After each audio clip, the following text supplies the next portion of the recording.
Today on the Checkr Check-In, I'm going to show you what actually happens between the time when a candidate authorizes a background check and when you get their report. There are plenty of misconceptions about how background checks work, so let's start by debunking a few. First of all, this isn't CSI Miami. Pre-employment background checks aren't run by federal agents in a futuristic database. In reality, reporting agencies use a combination of databases and regular boots-on-the-ground court research. Another myth is that a background check is just like going to an online mugshot site, and you'll find all the same information in both. Not true. In reality, consumer reporting agencies have strict standards about what they can and can't report, to make sure consumer rights are protected.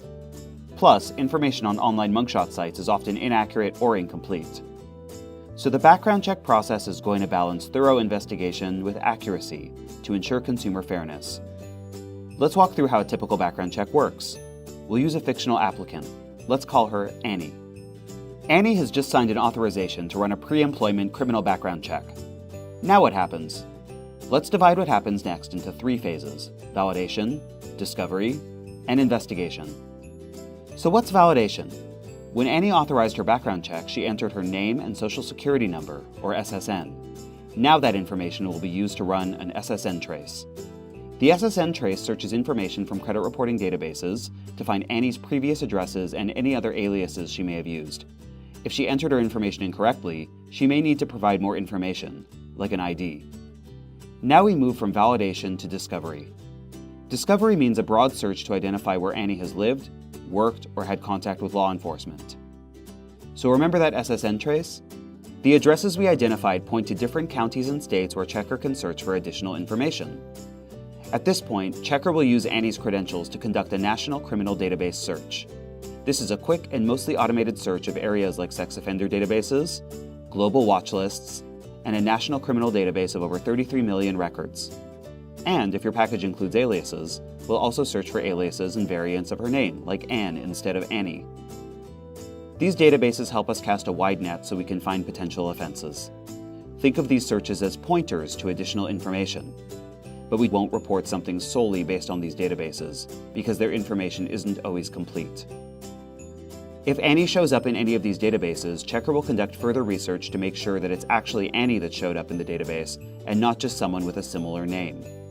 We also need to conduct additional research to obtain the complete case information. For example, whether Annie was actually guilty of the offense. So let's say Annie lived in Dallas County, and we find a potential record there. Then we need to do some further research. This takes us from discovery to the investigation phase. Investigation is where we get the most detailed information. There are potentially 2 types of searches here, depending on the package you have ordered: federal and county. To do these searches, we need a court researcher. We'll call her Courtney.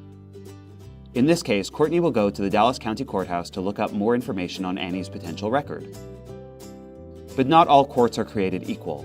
Some have quick, efficient access terminals, but others require you to wait for access to clerks or information. This is one of the main things that can delay your turnaround time. If you ordered a federal criminal search, Courtney will use a system called PACER. This is a system that reports federal criminal records in 94 federal jurisdictions and can provide more potential offenses to investigate. Note that this federal search is not the same as the national database search. Finally, Courtney will report back the details about what she found, so that Checkr can provide more information to you in the screening report. In some cases, we're limited by state reporting regulations, but we will report what we're legally allowed to by federal and state law. As these records come back, Checkr's in-house quality assurance team audits them for maximum possible accuracy to make sure they belong to the right person, and to provide you the information you need to make a decision. Depending on the screenings included in your package, more counties may be searched as well. Your package might also include other types of screenings, like motor vehicle reports or credit checks. But a thorough criminal screening package includes a combination of national databases, federal criminal, and county criminal searches. So maybe it's not like how it looks on primetime TV, but it's still a comprehensive process. That's all for the Checkr Check-In. Happy hiring!